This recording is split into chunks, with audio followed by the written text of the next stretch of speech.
Stacking is a game where you play as a Russian stacking doll on a mission to abolish child labor. It was developed by Tim Schafer's company Double Fine, and this is noticeable as they gave it their signature stamp of originality, creativity, and charming humor. The story seems to take place around the 1920s, with a silent film storytelling style used throughout, accompanied by ragtime piano music and occasional sounds of a film roll running through a projector, similar to The Misadventures of P.B. Winterbottom. The story is of a family that gets abducted by an evil child laborer known as the Baron.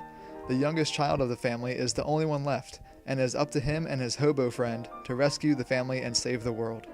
The story is not introduced well at the beginning of the game. The opening cinematics are filled with chaos that is kind of hard to follow, and the sudden, jarring cutscenes take some time to get used to.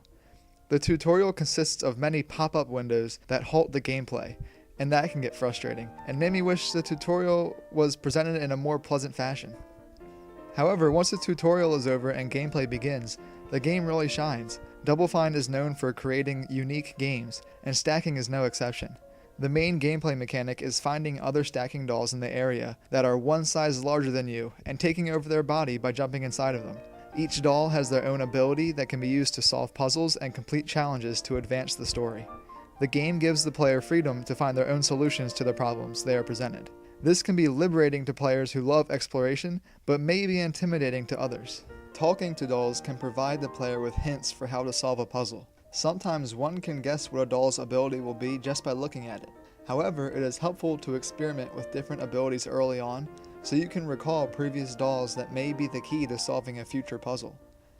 Backtracking is sometimes necessary, but each level is not too large in scale. And it can even be a joy to backtrack as the environments are appealing to the eye, and it is fun to discover and observe the antics of the various dolls along the way. Thankfully, the player can press a button to show a path that will lead them to their next objective so they don't get lost, similar to the Dead Space series.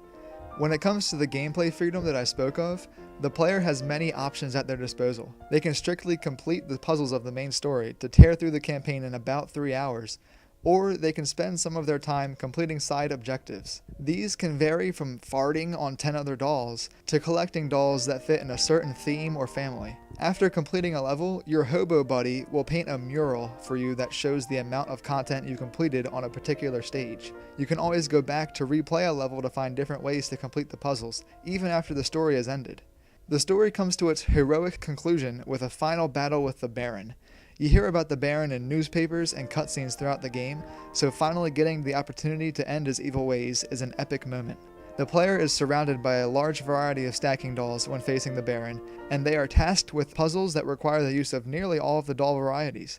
On the Baron's final form, it is revealed that he has trapped a group of orphans. No, not the orphans! And you must defeat him in a set of rock, paper, scissors in order to end his tyranny once and for all and set the orphans free. Stacking's story starts slow, relying on its unique gameplay to keep the player hooked, but soon presents a charming and humorous tale that I thoroughly enjoyed. The ending is funny, epic, and satisfying, and it was an experience that I would recommend to anyone. Most importantly, its originality and its gameplay is something that certainly deserves recognition. Stacking gets a 4 out of 5.